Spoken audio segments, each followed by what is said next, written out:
Hi everyone! Welcome to Artsonia's After School Art Club. Today we have a fun art project from Meghan Glass, an art teacher from Pennsylvania.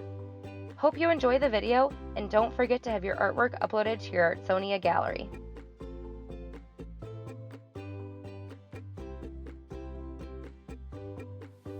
Hi friends, my name is Meghan Glass and I am an art teacher at Mercer Area Elementary School in Western Pennsylvania.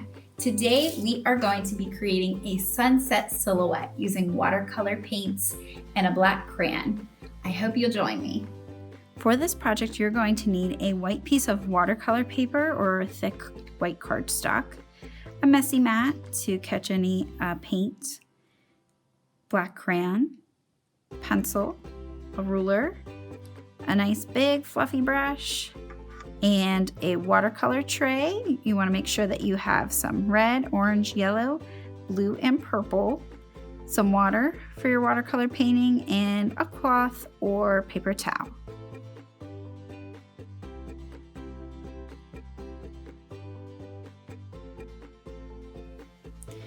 Okay, you want to make sure that your paper is facing horizontally. Sometimes that's known as landscape, since we are creating a landscape of a sunset on the beach.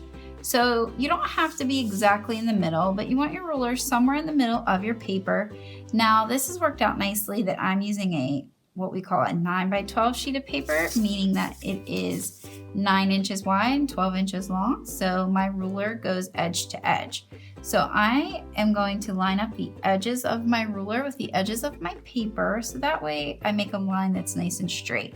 Spread my fingers out to hold my ruler tight so it doesn't go anywhere, and I'm pressing my pencil right up against my ruler to make a nice horizontal line. This is going to be the horizon line. So the horizon line is where the sky meets the ground, or in this case, where the sky meets the water. So now from here, I'm going to start to paint. So you will want to start with yellow first. We're going to start with yellow in the center. And we have to wake up our paint because this is watercolor paint. So I'm going to get my brush nice and wet, and I'm going to dip it into my yellow and wake that yellow up, and this yellow paint is going to go right across the middle. Now the yellow is the lightest color, so we don't need as much water, because remember, the more water you use, the lighter the color will be. The less water you use, the darker the color will be. So I'm painting just back and forth all the way to the edges. So don't forget to paint all the way to your edges. This whole paper will be covered with paint when we are finished, and we don't want any white left. So now I'm gonna go in and start to wake up my orange. Now, because when there is a sunset, we see different colors in the sky. So that's why I'm using the yellows, the oranges, and what you want to make sure that you do is whatever you put up at the top of your line, so above that horizon line, you are going to want to do the same thing below or on the bottom of it. So what we're going to do is come down here now with the orange and go underneath the yellow. Now, no worries if that orange drips in or gets in with your yellow, just leave it be. If you have any big whoopsies, you can always use like a tissue to blot it or just kind of dry it up real quick, and it's not a big deal. So nice and light. Notice that I'm using nice light colors, meaning I'm using lots of water to make sure that color is nice and light. And that's going to be very important with this next color, because we really don't see this bright fire engine red in the sky. We mostly see pinks during a sunset, and pink is a lighter version of red. So I'm going to go in with lots of water and spread that out. Now notice how I have done all of that red. Now I'm going to go in at the bottom. Now what happens if you do a whoops and this is way too dark? What I always tell my students, just quickly, you want to rinse off your brush, get that paint off your brush, and just use water only and spread that out as quick as you can, because watercolor does dry fast.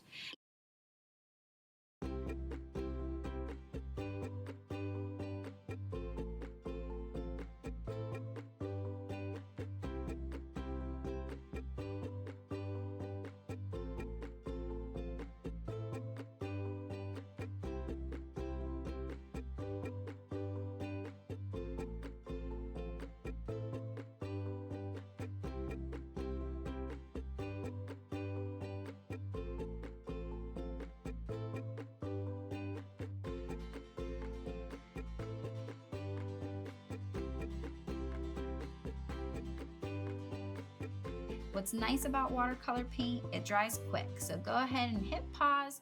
We'll let your paper dry before we move on to the next step. I'm going to go ahead and make a curving line. You don't want to make this too high or it's going to be a lot of coloring. We save all the coloring for last, that way we can use our nice pointy tip. So I'm going to start my palm tree. You can put your palm tree wherever you like. I like to put mine to the far left and have my boat kind of balancing out my picture on the right side. So we're going to make a nice curving line that comes up and past the horizon line. So now from here, I am going to make the rest of the tree trunk. Now this is a palm tree, so it doesn't have a really wide, thick trunk. So we're going to want to come in nice and narrow. And as we make this line, we're going to what we call taper this. It's going to get more and more narrow until it comes to a point at the top. So notice wider at the bottom, comes to a point at the top. And your tree should have a little bit of a bend or curve to it because they have such thin trunks with those big heavy palms on top. So now we're going to be making the palm leaves. So I am going to come right from that center point. This is really important. Every leaf comes from that center point. You're going to curve out, kind of like a heart. Point in, point out, come back in. Notice how it comes back to this center point. It's like there's a dot there that we bring all of our lines to. So curving out, point in, point out, point in, come to that point. Now notice I'm not using a pencil, so if I were to mess up, it's not a big deal. Let's say I make this branch a little too small. I can always draw this and come out further because I'm going to be coloring this in later. So I usually make about 5 or 6 of these palm branches.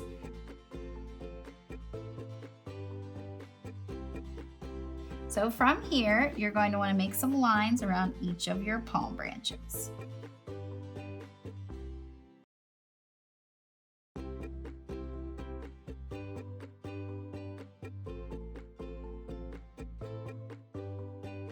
So it might look a little silly now, but once we color it in, it all makes sense. So now that we have our tree finished, I'm going to come over here and work on the boat. So I'm going to make sure I'm below the horizon line. And if you like to, you can always go over your horizon line. You can even cut through there because it'll be colored in. I like to go over it lightly so it's not in pencil anymore, but in that crayon, just nice and light. So I'm going to go below the horizon line because we don't want a flying boat. So coming down below, and I have a little splatter here, so I'm going to cover that up. And I'm going to make a small, gentle curve, like a smiley face, and I'm going to connect it. And this line is going to be nice and tall because the sails are much bigger than the boat. So now I'm going to come from this side, the right side of what we call the mast on the boat to make the sail, and it's going to come way down close to the bottom. It's like we're making part of a triangle. I like to make it look like my sail's blowing in the wind or kind of being pulled by the wind.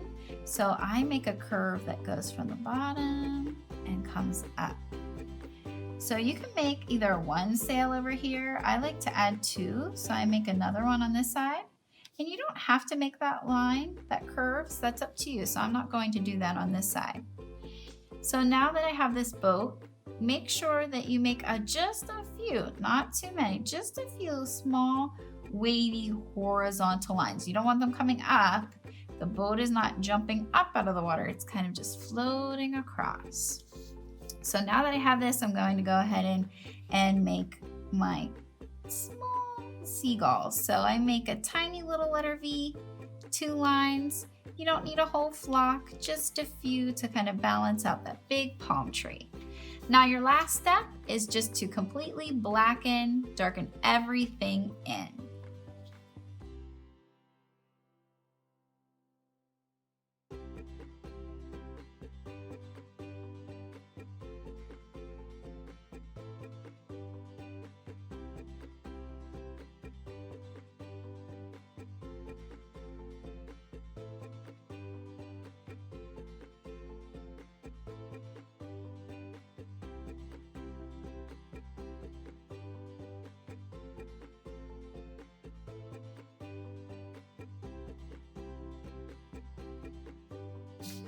So once you're finished, you can just go ahead and kind of blow off any of those crayon crumbs, and it is ready to hang our frame. I hope you enjoyed creating this artwork with me today.